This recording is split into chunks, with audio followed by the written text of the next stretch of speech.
1945 সালের 17 সেপ্টেম্বর বাংলাদেশের ব্রাহ্মণবাড়িয়া জেলার কুঠি নামক গ্রামে এক সম্ভ্রান্ত পরিবারে শ্রীমদ্ ভক্তিচারু স্বামী মহারাজ আবির্ভূত হন।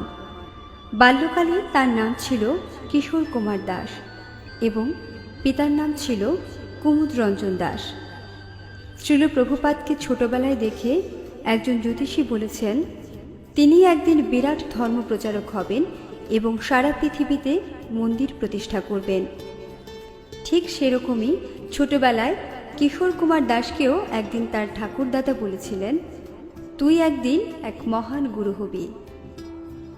তার বাবা একজন স্বনামধন্য চলচ্চিত্র প্রযোজক ছিলেন এবং তারা কলকাতার ডোভার লাইনে বাস করতেন। পরবর্তীতে তিনি ত্রিপুরায় লেখাপড়া করেন এবং নর্থ বেঙ্গল বিশ্ববিদ্যালয় থেকে রসায়নে স্নাতক ডিগ্রি লাভ করেন।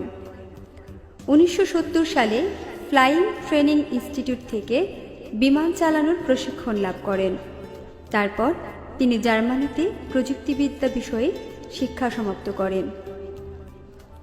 1976 সালে ভারতে ফিরে এসে তিনি ইসকনে যোগদান করেন। 1977 সালে অত্যন্ত বিরলজনকভাবে শ্রীল প্রভুপাদ তাকে একই সাথে হরিনাম দীক্ষা ও ব্রাহ্মণ দীক্ষা প্রদান করেন এবং সে বছরই স্নানযাত্রার সময় তিনি বৃন্দাবনে সন্ন্যাস দীক্ষাপ্রাপ্ত হন। সন্ন্যাস গ্রহণকালে শ্রীল প্রভুপাদ তার নাম দেন ভক্তিচারু স্বামী। শ্রীল প্রভুপাদ তাকে তার ব্যক্তিগত সেবক এবং বাংলা ও হিন্দি বিষয়ক সচিব নিয়োজিত করেন। সেই সাথে শ্রীল প্রভুপাদ সমস্ত গ্রন্থ বাংলায় অনুবাদ করার গুরু দায়িত্বটিও তাকে দিয়েছিলেন। 1987 সালে তিনি জিবিসি চেয়ারম্যান নির্বাচিত হয়েছিলেন।